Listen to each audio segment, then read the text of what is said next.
Hey, before we get started, I'd like to go over a few things that I do before I start processing an image. And in this case, I do it in Photoshop these days. However, you could do this with a print and a grease pencil and mark up the print as a way to plan out your work in Lightroom. In this case, I've got this photograph of these three boys here in the middle, which are staring at some fish that they caught in a tide pool in the Mediterranean. And I want to really bring the focus of this image when I'm finished to these three boys. That's what I want. And to start with, I would really like to vignette out the outlying areas of this picture because these rocks are pretty bright. So that's my thinking. I'd like to create a vignette that helps bring my focus to the middle of this picture in here. That's my starting point, to create a vignette. And now this all here is looking a little bit hot. Right there. On the shoulders, on the arms a little bit. So I'm definitely going to want to take down some of that brightness. Maybe also some a little bit over here. So that's going to be my starting point, is to create a vignette and then to tone down some of the brightness in the picture. Maybe add a little contrast, but not too much. The next thing I'm looking at here, and I'm going to zoom in, and that is these faces are in shadow, and I'd like to open them up. So I'd like to take that area there and this boy's face here, and I'm definitely going to open these up. And by opening up, I mean I'm going to make them brighter.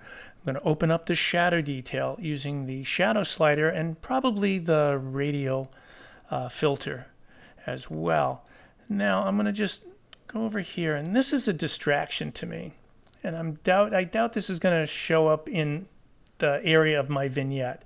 So I definitely want to take this area here and I want to darken it up so that this does not fight with the boys when I look at the final print. So overall now I have a game plan. It's pretty simple, and that is to create a vignette, to knock down some of the highlights in the overall picture, to open up the boys' faces here, and maybe, you know what, while I'm thinking of it, maybe I'm going to open this up a little bit since they're looking in here. I think there might be a fish. And then I'm going to tone this down. So that's my game plan for this image in Lightroom. So let's get started. All right, so here we are in Lightroom with my camera raw file. And to start with my game plan, I want to create a vignette. So I'm going to go down to the effects panel, and I'm going to leave all of my post-crop vignetting settings in their defaults, except for the amount, which I'm going to pull to the left, which is going to darken the outside of the area of my picture that I want. And in this case here, I'm going to put it somewhere subtle, somewhere in the mid-30s. So that I've now darkened the outside area. And it's also knocking back some highlights, and that's because I'm using highlight priority. That restores things that may have been burned out, and in this case I wanted to just tone down or darken those things that are bright in the picture. And so I'm leaving this at around 36. If I turn this on and off here with the switch, you'll see that's before and that's after. And now I'm starting to bring my focus into the boys in the middle of the picture. That's all I want to do with the effects. And I'm going to close that panel. So go up to my tone panel here in the basic panel, and I'm going to continue following my game plan by knocking down those highlights which are appearing on the shoulders of the boys and really kind of washing out the skin tone a bit. So I'm not going to adjust any of these settings other than my highlights. I'm going to bring that down, and you'll see I'm really knocking back the burnout, but I'm keeping that specularity, which I like because it was a bright sunny day. So I'm just going to keep my highlights at -100, and at this point maybe add just a touch of presence for a little bit of contrast. That's a little too much. I'm going to bring that down to about 20. And so there is my starting point. I've got my vignette. I've knocked back some of the specularity, and I've added just a little bit of contrast with my clarity slider, which is actually a contrast and sharpening boost. And finally, we're going to get into the adjustment panel up here, and we're going to choose the Radial Filter, which I like to call the Radial Gradient. And when I turn this on, the basic panel will drop down, revealing the panel for the Radial Filter. And to start with, the Radial Filter should have invert mask checked. That's very important because invert mask means that the changes that you make with these sliders will appear inside the ellipse that you draw. And you want those effects to appear inside the ellipse. And now, since I'm already in the Radial Filter, I'm going to hold down the space bar so I can zoom in to the boys and more accurately draw my ellipses for these changes that I'm going to make locally.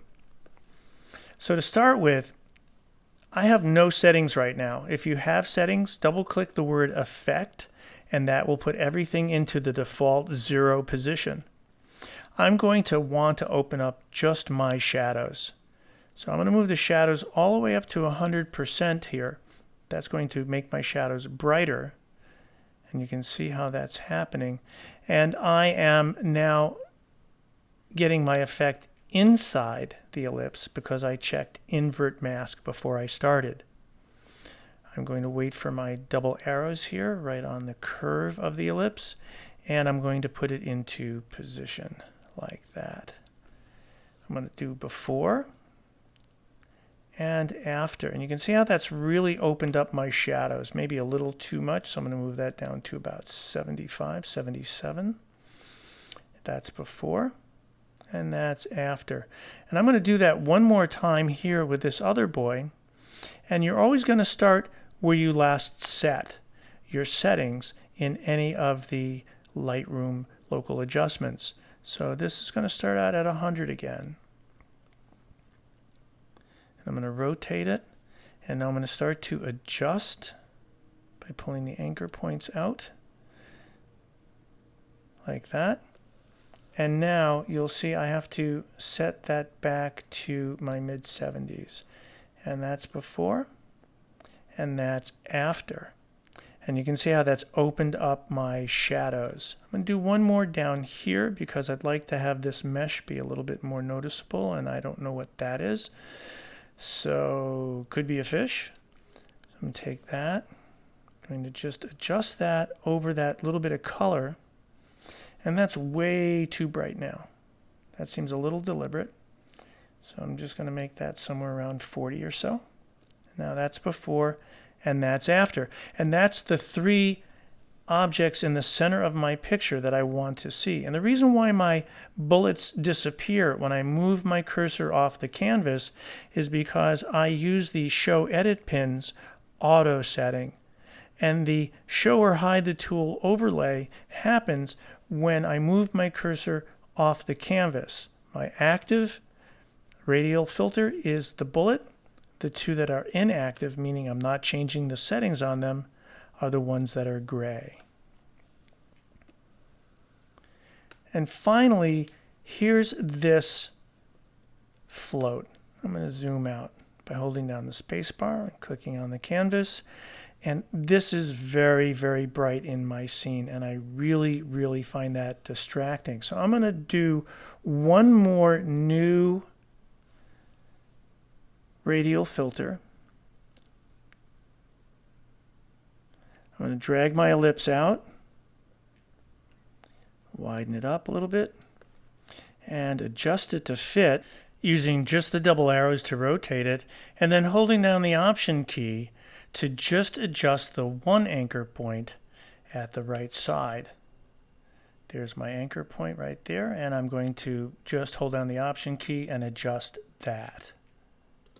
And now what I want to do is I want to darken this. So I'm going to zero out this setting. Again, it's always the last setting that you did before you started drawing. So in this case, I want my shadows to be 0. And now I want to adjust my exposure so it's just dark enough that it's no longer a distraction. But I don't want it so dark where it looks like I've just smudged black paint on it like that.